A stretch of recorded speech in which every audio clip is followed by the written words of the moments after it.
دا چې شفیع قدر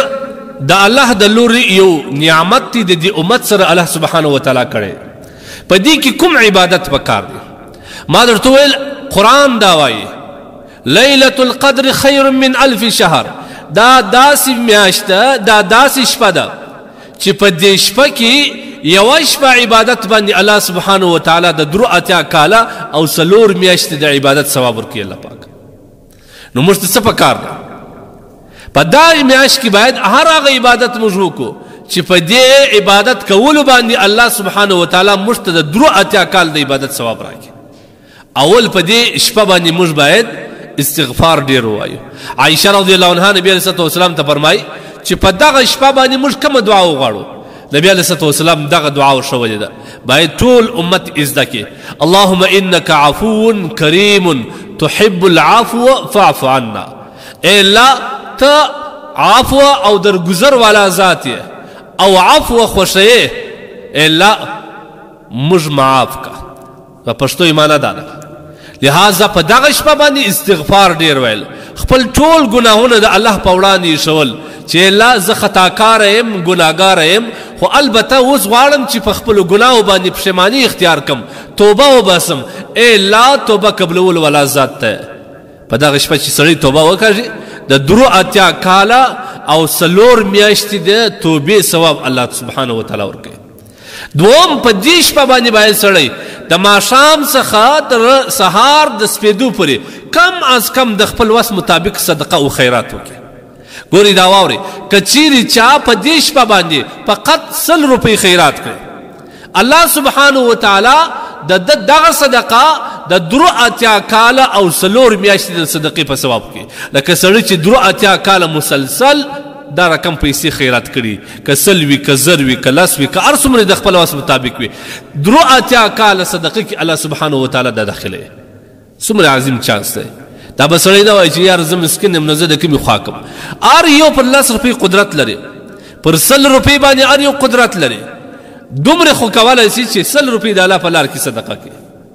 او په دې شپه باندې سړی باید پر خپل اولاد باندې وسعت راولي پراخي راولي دا رقم د لکه سړی چې ټول عمر یعنی د انسان عمر درو اتیا کاله نه راځي لکه انسان چې درو اتیا کاله پر خپل اولاد باندې وسعت او پراخي راوسي او بل دا په دې شپه باندې د جماعت لمونځ مه قضا کوي که د ماښام وي که تراویح او د ماخستن جماعت وي ځکه نبي علیه الصلاه والسلام فرمایي که چا د ماخستن جماعت په جماعت وکړي د ماخستن لمونځ یې په جماعت باندې وکړي الله سبحانه وتعالی د نیمې شپې د عبادت ثواب ورکوي که د سهار د عمر سره وکړي د مکمل شپې د عبادت ثواب الله ورکوي نو که په دغه شپه باندې سړی د ماخستن لمونځ په جماعت وکړي او تراویح په جماعت باندې وکړي او په دغه شپه باندې نور عبادت وکړي الله سبحانه وتعالی دته د درو اتیا کاله د جماعت ثواب ورکوي د درو اتیا کاله د تراویح ثواب الله ورکوي د درو اتیا کاله د نوافل ثواب الله ورکوي 2 رکعاته نفل وکړه لکه تا چې درو اتیا کاله مسلسل 2 رکعاته نفل کړي څومره ثواب دی دا په دې شپه الله ورکوي که په 25 وي که په 29 وي او که په 90 وي مسلمان ته پکار دا ده د خپل وس مطابق خامخا څومره عبادت په وس پرې وکړي درود شریف ووایه یو وار درود شریف ووایه